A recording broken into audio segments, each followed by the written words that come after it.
Vamos dar sequência na série de sermões que estamos falando sobre as raízes da igreja, do livro de Hechos. Hoje vamos falar um pouco sobre a manifestação do poder do Espírito Santo, não? E isso vamos ler o livro de Hechos, capítulo de número 5, versículo de número 12 em adelante. Amém? Capítulo 5 de Hechos, a partir do versículo 12. E uma das coisas que está por todo o livro de Hechos é justamente a manifestação do Espírito Santo. Não? De uma forma ou de outra, vemos em todo o livro, desde o capítulo 1 até o capítulo 28, vemos esta manifestação do Espírito Santo. Amém? Então, vamos ler. O sonido está baixo, hermanos. ¿Me estão escutando bem? Oscar, está muito baixo. Alô? Alô, aí, agora sim.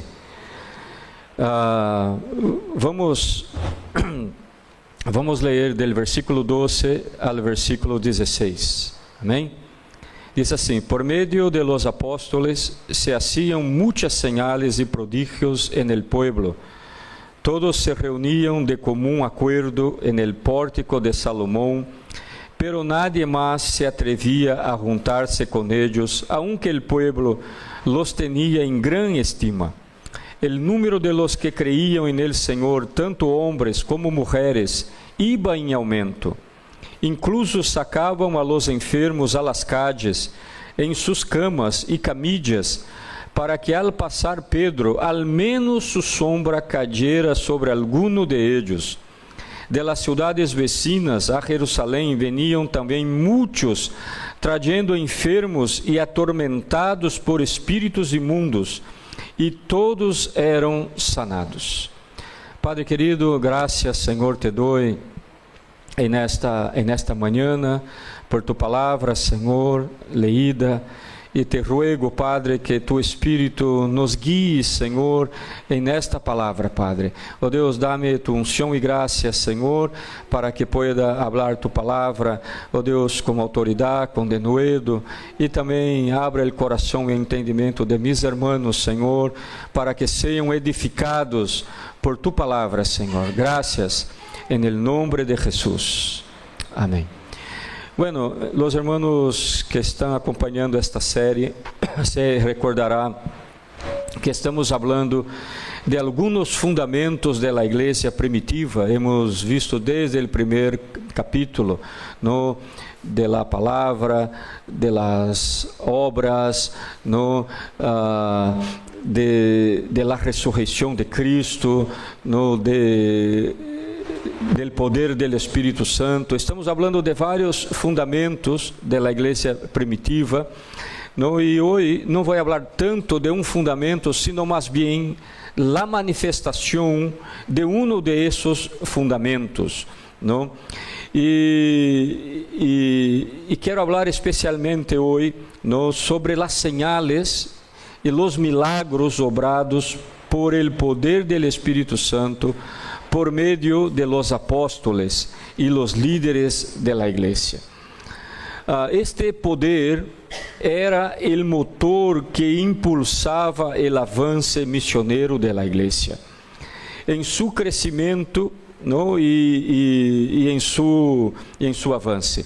Em nossos dias, especialmente em los medios mais conservadores, muitos se assustam, sentem escalofrios e de imediato põem pé atrás quando uno habla de milagros ou de señal.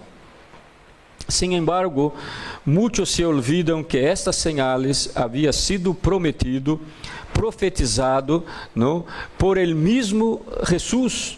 Em Juan 14:12, por exemplo, Jesus disse: de cierto os digo, el que crê em mim, las obras que eu hago, também ele las hará, e maiores que estas hará, porque eu vou a mi Padre.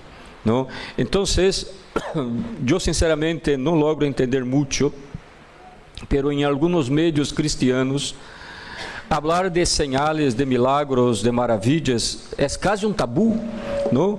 E muitos, quando escutam dessas coisas, não, escutam com recelo, com um pé atrás, não? Como que, mira, isto já não é mais para nossos dias, não?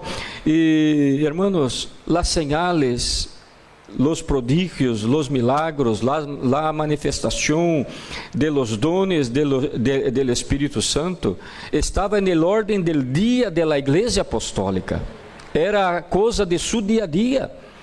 E em parte era também su estilo de vida, não? E de su liturgia. Era parte, não? Essas manifestações. Eu creio que mais bem devemos quedar-nos preocupados e desconfiados, não por las manifestações do Espírito Santo, mas porque essas manifestações já não ocorrem mais em nossos dias, em nosso meio, como ocorria naquela época. Eu creio que essa deve ser nossa preocupação. Por que não está ocorrendo mais? Não? E volto a repetir, como já falei em outras ocasiões também, não? Porque alguns dizem, não, eu não creio porque um dia fui em uma igreja e passou isso e outro, e então se escondem detrás de los malos exemplos, não de aqueles que falsificam, que adulteram ou que malgastam os dones do Espírito Santo.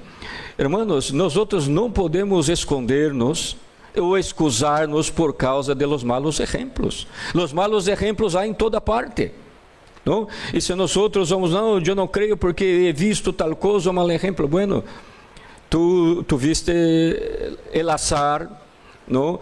De ver um mal exemplo, não? E não a manifestação legítima do Espírito Santo. Pero, hermanos, nós outros não podemos excusar nossa tibieza, nossa negligência e nossa falta de fé em buscar o legítimo poder de Deus para hacer sua obra com eficácia em nossos dias. E volto a repetir e quero que tu graves bem isso. Nós não podemos fazer a obra do Senhor eficazmente sem o poder e o dom do Espírito Santo em nossas vidas. Lo necessitamos para poder fazer a obra de Deus como devemos fazer. Amém? Em de los sermones de esta série, eu falei especificamente sobre o texto de Hechos 1:8, quando Jesus, não, hablando a seus discípulos, disse: mas recebereis poder quando haja venido sobre vosotros o Espírito Santo, e me sereis testigos em Jerusalém, Judeia, Samaria e hasta lo último de la tierra. Eu falei aí o significado de esta palavra poder que aparece aí, e recebereis poder. Falei de duas palavras gregas, não, usada para traduzir poder. Falei da palavra dunamis, não, de onde vem a palavra dinamita, o poder explosivo, não, o poder, a manifestação. E falei também da outra palavra, energia, que é traduzido como poder e tem mais o sentido de autoridade, de legalidade para exercer o poder, não? Falei claramente o que significa cada uma de elas e solamente quero citar um texto em Lucas, onde estas duas palavras aparecem juntas. Lucas 9:1 diz: havendo reunido a seus discípulos, les deu poder, em el grego dunamis, e autoridade, em el grego energia, para sobre todos os demônios e para sanar enfermidades. Aqui Jesus falando claramente a seus discípulos, les he dado dunamis e energia, poder e autoridade, não, sobre todos os demônios e para sanar enfermidades. E hoje eu quero centrar mais bem em las condiciones, em los requisitos necessários para que haja la manifestación del poder de Dios en nuestra vida y en la vida de la iglesia, ¿no? Es verdad, el Señor nos prometió el poder, el Señor quiere darnos el poder, pero hay requisitos, hermanos.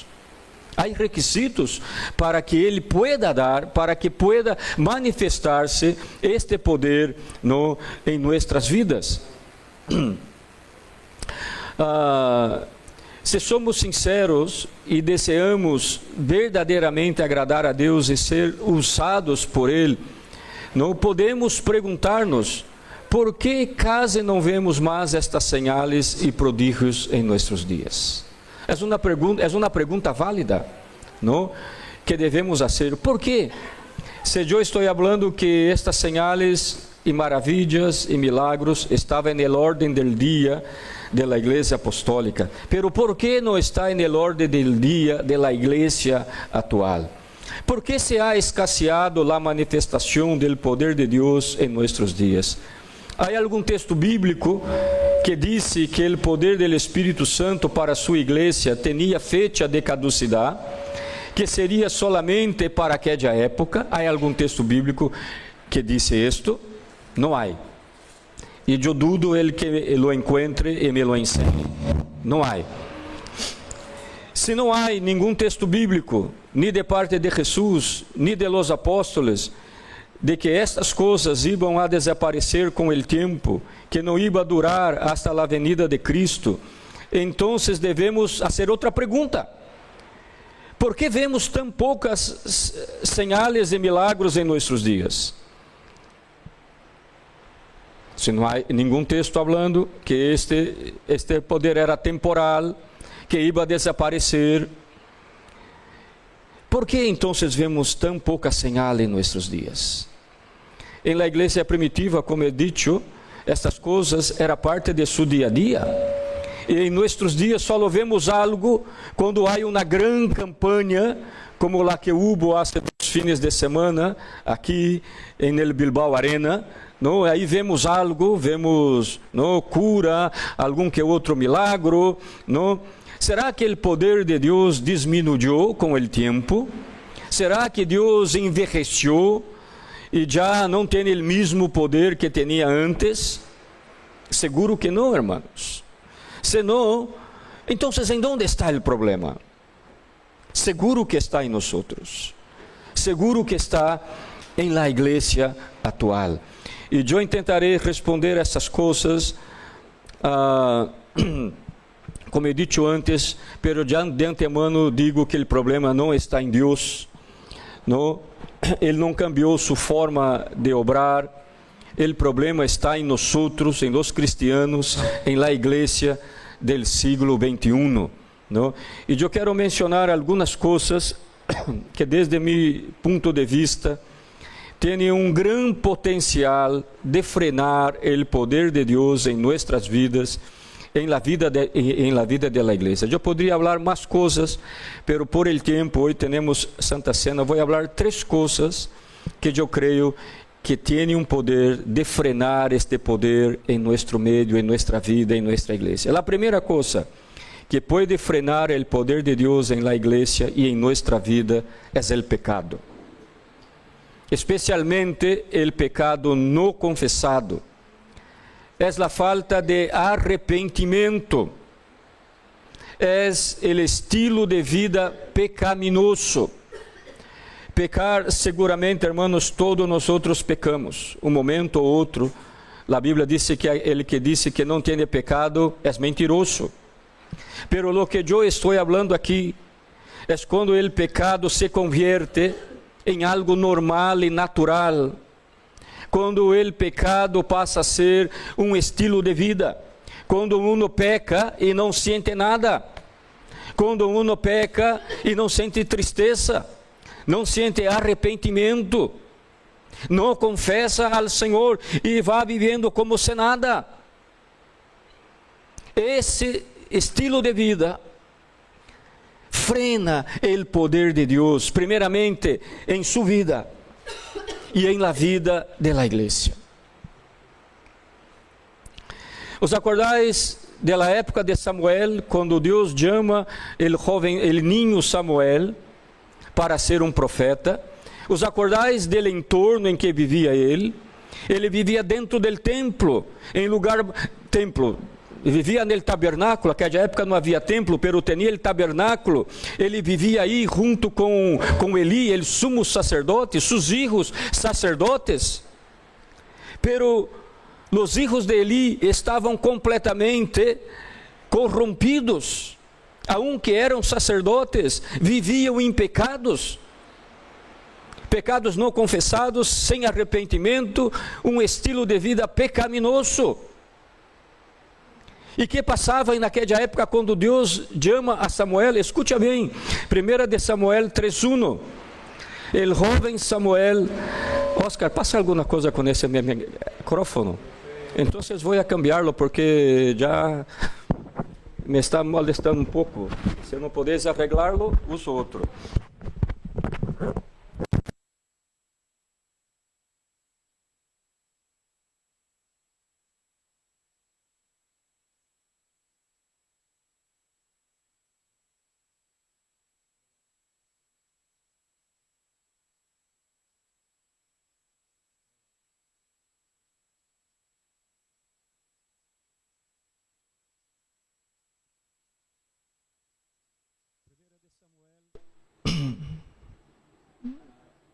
Primeira de Samuel 3:1.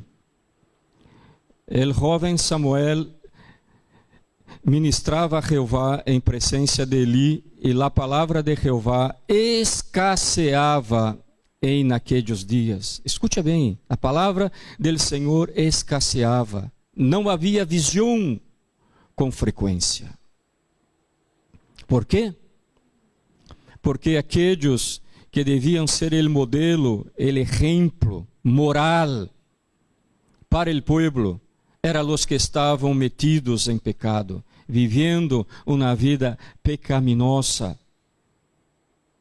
E disse que por isso o poder de Deus escasseava, a palavra escasseava, as visões já não havia com frequência em naqueles dias.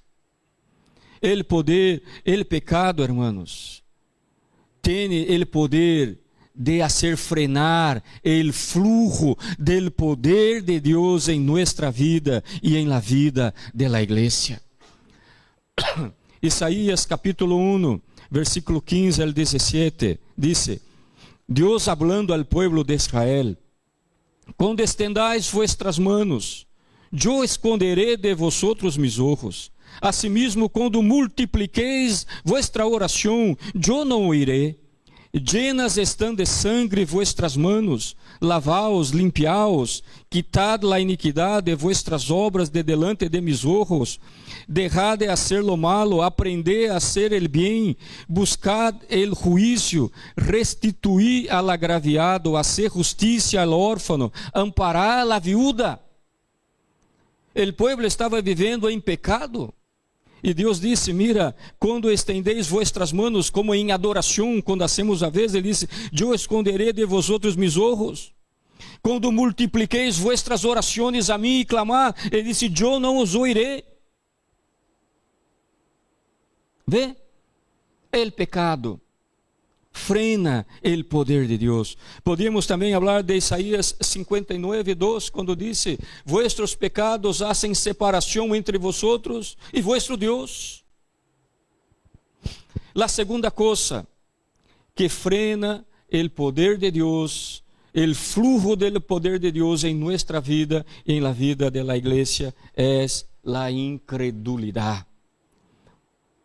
La incredulidade foi o talão de Aquiles de Israel no Antigo Testamento. Uma e outra vez, eles se resbalavam em sua incredulidade.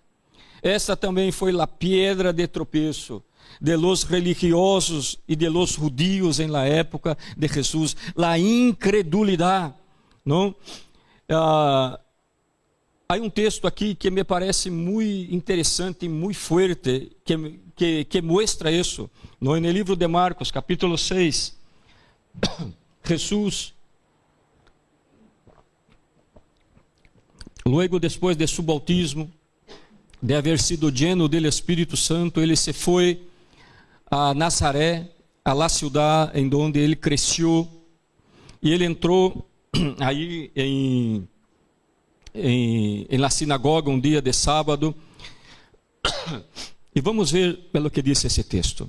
Capítulo 6 de Marcos, del 1 al 6, dice: Salió Jesús de allí y vino a su tierra, y le seguían sus discípulos. Y llegado el día de reposo, comenzó a enseñar en la sinagoga, y muchos, oyéndole, se admiravam e decían: ¿De dónde tiene estas cosas? ¿Y qué sabiduría es esta que les é dada? Estos milagros que por sus manos son hechos, ¿no es este el carpintero, hijo de María, hermano de Jacobo y José, de Judas y Simón? ¿No están también aquí con nosotros sus hermanas? Y se escandalizaban de él. Mas Jesús les decía: no hay profeta sin honra en su propia tierra, y entre sus parientes y en su casa. Agora, escucha bem isto. E disse: e não pudo hacer allí ningún milagro, salvo que sanou a unos poucos enfermos, ponendo sobre ellos las manos. O texto disse que ele, não é que ele não quiso. Que disse o texto? Que ele não pudo hacer allí ningún milagro. E disse mais: e estava assombrado de la incredulidade de ellos, e recorria las aldeias de alrededor ensinando. Este texto me parece, hermano, muito forte. E sobre este texto, Matthew Henry, comentador bíblico, disse o seguinte: é uma expressão estranha, pois parece como se la incredulidade fuera capaz de atar las manos mismas de la onipotência. O comentário de Matthew Henry, como se la incredulidade tivera o poder de atar las próprias manos de Deus. No, em outras palavras, é isso que ele está falando aqui. Outro comentarista bíblico, Trenchard, disse: el poder fluye según leyes espirituales, y la incredulidad de los hombres impone una barrera infranqueable a su operación. E outra coisa que me chama a atenção neste texto é que só há duas outras vezes onde disse que Jesus se quedou assombrado. Ou seja, Jesus, em todos os textos bíblicos, disse que ele se quedou assombrado 3 vezes. A primeira que disse foi esta, por la incredulidade de seus conterrâneos, aí, de Nazaré. E as 2 outras vezes, disse que ele se quedou assombrado por causa da fé extraordinária. A primeira, a fé del centurião romano. Aí em Mateus 8:10 disse que Jesus se quedou assombrado com a fé de esse centurião, e ele disse: eu não he visto fé igual em todo Israel. E outra vez que disse que ele se quedou assombrado foi com a mulher cananeia, em Mateus 15:18. Quando ele disse que ele se assombrou, ele disse: nem em toda Israel eu vi fé igual. Se assombrou com a fé. Então, seus irmãos, tanto a fé como a incredulidade assombram a Deus, tanto a bem como a mal. E agora te pergunto: de que maneira estás assombrando a Deus? Com tu fé ou com tu incredulidade? Pénsalo. De que maneira estás assombrando a Deus? Espero que seja com tu fé. Outro exemplo que temos na Bíblia de la incredulidade foi a incapacidade de los discípulos de Jesus para libertar jovem endemoniado. Está em Mateus 17, quando Jesus sube com 3 de seus discípulos, Juan, Jacobo e Pedro. Ele sube ao monte donde ele é transfigurado delante de ellos, e mientras Jesús está allá en el monte arriba, abajo está la multitud junto con los demás discípulos, y llega un hombre, un padre con un hijo, y ese hijo tenía un problema serio, estaba endemoniado, y la manifestación de este espíritu provocava en el hijo como si ele fuera un epilético. Ele se echaba el fuego, ponía espuma por la boca, etc. y tal. Y el padre llega desesperado, piden a los discípulos de Jesús que le ayude. Y los discípulos de Jesús intentan ayudar, intentan orar, ¿no? Y expulsar aquel demonio, pero el demonio no se va, ¿no? Y entonces cuando Jesús llega, está un tumulto, ¿no? Los fariseos discutindo con los discípulos de Jesús, el padre frustrado y todo eso, y aquele padre cuando ve a Jesús, se acerca a Jesús, dice, mira, he traído mi hijo y tal, explica la situación, desde pequeño es así, el espíritu lo coge, lo tira en el fuego, etc. y tal. Yo vine y pedí ayuda a sus discípulos, pero ellos no pudieron ayudarme, pero si tú puedes hacer alguna cosa, ayúdame. ¿Y que Jesús le contesta? Se puedes, todo es posible al que cree. Es que Jesús le contesta. Entonces el hombre ahí reconoce su condición y le dice, yo creo, ayúdame en mi falta de fe. Y entonces Jesús va ahora por aquel niño y el espíritu sale de aquel niño, ¿no? Y después los discípulos de Jesús frustrados, los demás, quando estão a solas, se acercam a Jesus e lhe perguntam, Senhor, por que não hemos podido fazer nada com aquele niño? Vamos ver a resposta de Jesus. Está aqui no Mateus 17, del 18 al 20. Dice, repreendeu Jesus al demônio, el qual salió del muchacho, esto quedó sano desde aquella hora. Ven entonces los discípulos. Viniendo entonces los discípulos a Jesús aparte, dijeron, ¿por qué nosotros no pudimos echarlo fuera? Jesús les dijo, por vuestra poca fe. Esa fue la respuesta. Por vuestra falta de fe, en otras palabras. Porque de cierto os digo que si tuvieres fe, como un grano de mostaza, que es la semilla más pequeña que hay, direis a este monte, pásate de aquí allá, e se passará, e nada os será impossível. Se tiveres fé como uma semillita de mostaza. Pero los discípulos não tiveram fé. Então, o problema que eles foram incapazes de sanar e expulsar o demônio de aquele niño foi a falta de fé. Amém, hermanos? Então, a falta de fé frena, bloqueia o poder de Deus em nossa vida e em la vida de la igreja. Se uma igreja não crê, o pastor pode crer todo o que ele queira. Pero se a igreja não respalda com fé, se a igreja não crê, se a igreja não está em la mesma ola, vai ser muito difícil.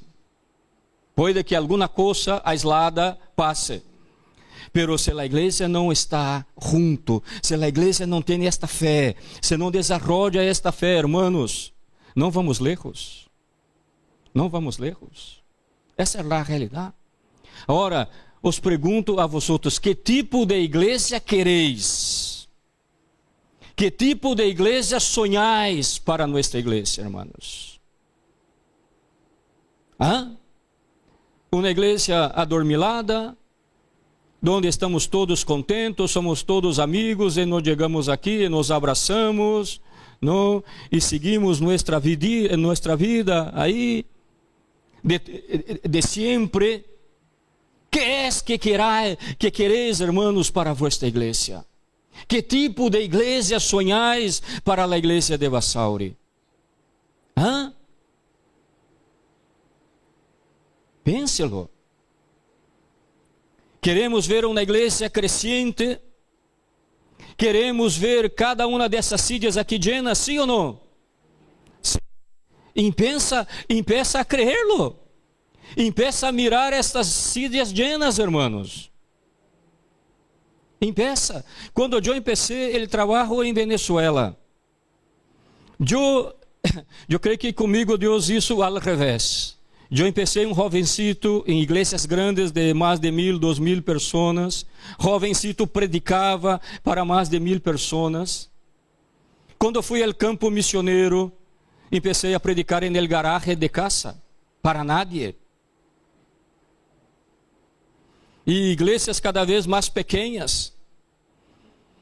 E me acordo que quando começamos a fundar a igreja, e hacíamos o culto en el garaje, al frente de nossa casa, e não venia nadie. E quando muito, a vecina enviava as 2 niñas para estar aí. E eu metia todas as sillas que havia, já ao fundo tínhamos umas sillas de hierro pesada, eu corria cada uma e metia aí como 20, 30 sillas. E o missioneiro que trabalhava comigo falava: mira, para que todo esse trabalho que hace todos os domingos, de meter todas essas sillas, você sabes que não vai atender nem 10 pessoas aqui. Ele disse: pero dia estas sillas vão estar llenas.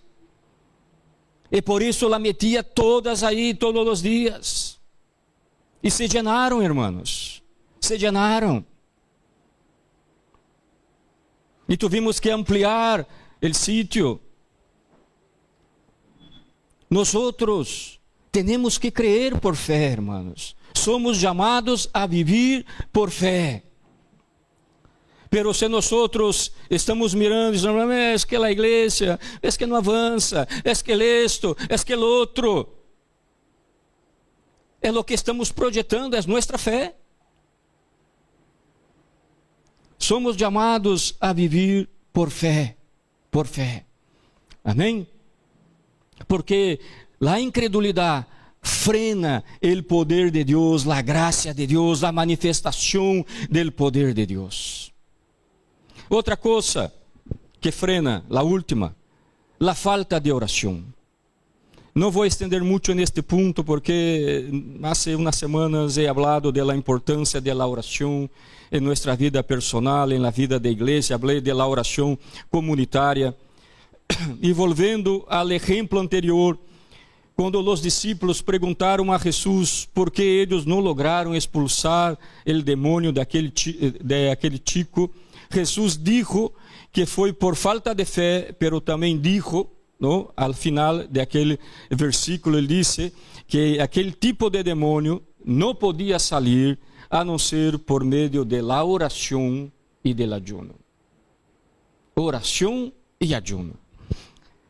E Jesus estava com frequência, antes de cada decisão importante, vemos em la Bíblia, antes de fazer os grandes milagros, Jesus passava a noite toda em oração. Hermanos, agora, que pensamos nós outros? Que com uma oraçãocita de 5 minutos, Deus nos vai usar com poder? Que com uma oraçãocita de 10, 15 minutos, correndo, o poder de Deus se vai a manifestar em nossa vida? Quando Jesus, o Hijo de Deus, passava toda a noite em oração para fazer alguma coisa? E nós outros pensamos que, bueno, eu já vou orar um pouquinho e já está.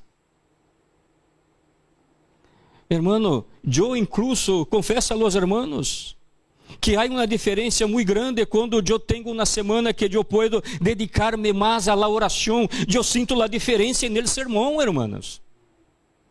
Eu sinto a diferença nas coisas que hago. Quando eu tenho uma semana reiterada que oro menos, a diferença eu la sinto.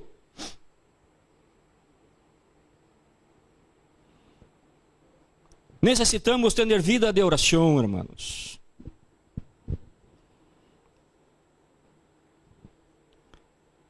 Los apóstolos tinham uma vida rica de oração.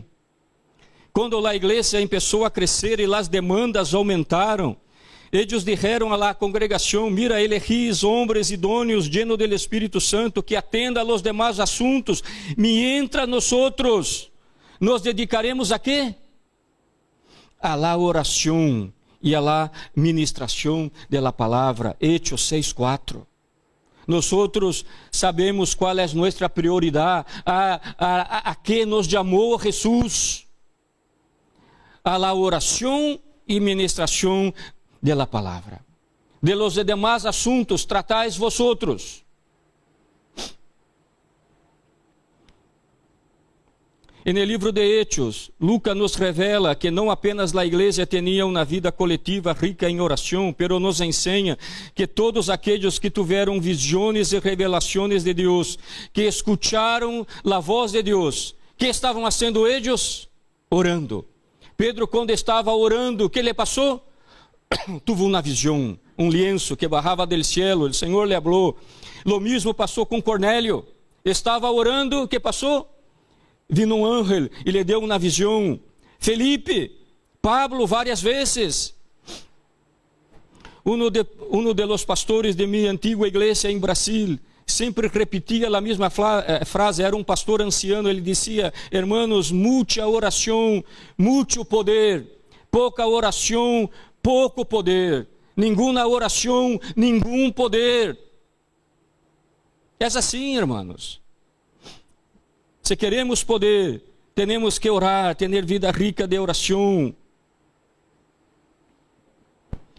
E já que he hablado de algumas coisas que nos impidem o fluir e a manifestação do poder de Deus em nossa vida, em la igreja, então devemos perguntar-nos: que podemos fazer para reverter essa situação? Que podemos fazer para que o poder de Deus seja real em nossas vidas, em la vida de la igreja, como lo era em la igreja apostólica? Creio que a resposta é sencilla. Aunque a prática não lo é, pero a resposta sim. Lo que temos que fazer é lo opuesto de lo que eu he hablado hasta ahora. Es decir, esforzar-nos por ter uma vida santa, deixar los pecados pendientes sin confessar em nossas vidas. A palavra del Senhor em 1 de Juan 1:9 diz: se confessamos nossos pecados, Ele é fiel e justo para perdonar-nos e purificar-nos de toda impureza. Amém? Confessar, arrepentir-nos de verdade, irmãos, e cambiar. Empezar a recitar nossa fé desde o nível em que nós estamos e ir crescendo para desafios maiores. Puede que alguns aqui estejam a nível de fé de aquele padre que disse claramente ao Senhor: Senhor, ajuda-me em minha falta de fé. Tinha uma fé pequena, pero queria avançar nesta fé. A lo mejor alguns a fé está neste nível, pero temos que avançar também, nossa fé tem que crescer, irmãos. Amém? E isto hacemos com prática. Em Marcos 9, 22 e 24, disse: todo é possível al que crê. Todo é possível. E em Hebreu 11:6 disse: sem fé é impossível agradar a Deus. Queres agradar a Deus? Pídale que aumente sua fé. Amém? E a fé é fundamental para que haja sanidade, milagros, prodígios em la igreja. E eu estava investigando, hermanos, com isto já vou terminando, os milagros de Jesus em la Bíblia, e nos ensina muito claramente que os milagros não dependiam solo de Jesus, dependia também de aquele que buscava o milagro. E vou provar. Em 4 ocasiões de pessoas que vino buscar uma cura, um milagro, em 4 ocasiões Jesus disse: tu fé te ha salvado, tu fé te ha sanado. Ele não disse mi fé, ele não disse a fé de Deus, ele disse tu fé te ha salvado, tu fé te ha sanado. 4 vezes. 2 vezes ele disse: seja hecho conforme tu fé. Ele não disse seja hecho conforme mi fé, ele disse seja hecho conforme tu fé. 2 vezes. Pessoas que vinham a ele. 2 outras vezes ele disse: viendo la fe de la persona ou vendo que tinha fé. 2 ou 3 vezes. Pessoas que vino e disse que ele via que essa pessoa tinha fé. E vendo a fé da pessoa, ele lhe sanou. Amém? É decir, 8 vezes o texto bíblico disse que os milagros dependiam também da fé del que recebeu ou del que buscava o milagro. Hermanos, esse tema da fé é inagotável, profundo. Eu poderia estar falando isto, vários outros sermões, pero como o tempo não permite, eu quero terminar, clausurar esse tema, citando apenas 2 textos bíblicos ditos por Jesus, pois estes textos falam tanto da fé como da oração. Mateus 21, 22 disse: E respondendo Jesus lhes dijo: de certo os digo, que se tiveres fé e não dudares, não solo hareis esto de la higuera, sino que se a este monte dijeres, quítate e échate en el mar, será hecho. E todo lo que pidieres em oração, creyendo, lo recebereis. Vou repetir esta última parte. E todo lo que pidieres em oração, creyendo, lo recebereis. Mateus 21, 22. E todo lo que pidieres em oração, creyendo, lo recebereis. Está falando de pedir e de crer. Não? Que não vale que eu pida, bueno, não sei se Deus vai dar, não sei se Deus quer dar. Bueno, para que está orando? Aqui diz, lo que pedires, creyendo, com fé. Amém? Aqui diz claramente, lo recebereis las 2 vezes. Baja tu cabeça. O poder de Deus para sanar enfermos, para expulsar demônios, para hacer milagros, todavia, hermanos, está vigente, não se acabou, não cessou, é para nossos dias, pero el pecado, la falta de santidad, nuestra incredulidad, la vida pobre de oração, são alguns de los fatores que bloqueiam sua manifestação e sua operação em meio de la igreja. Busquemos arrependimento, empeçamos a praticar mais a fé, dediquemos mais tempo à oração para que podamos começar a ver a manifestação do poder de Deus em nossa vida, em nosso meio, e muitas pessoas possam ser alcançadas para Cristo, pois este é o propósito principal de las señales de milagro. É o que disse o texto que hemos leído al princípio, e o número de los que creíam en el Senhor iba em aumento. Este é o propósito de las señales e milagros, que pessoas creiam en el Senhor. Padre, graças, Senhor, por tu palavra, por tu presença, Senhor, en este lugar. Derrama tu bendição, Senhor, sobre nós. Oh Deus, desperta, Senhor, em nossas vidas. Ajuda-nos, Senhor, a viver uma vida santa, Padre. Oh Deus, ajuda a cada Senhor, aqueles que estão lutando, Senhor, com seus pecados, Senhor. Oh Deus, com suas debilidades, Padre. Ajuda, Senhor, a cada Senhor. Oh Deus, e haz de nós, oh Deus, pessoas que vivem vida santa, Senhor. Oh Deus, comprometidas contigo, Padre. Também, Senhor, ajuda-nos a crer, Senhor. Oh Deus, quita toda a incredulidade em nossas vidas, Senhor. Oh Deus, e também ajuda que cada de nós podamos dedicar mais tempo em oração, Padre. Aleluias, que tenhamos uma vida rica em oração. Obra, Senhor, em meio nosso, para a honra e glória tuya, Senhor, em nome de Jesus. Amém.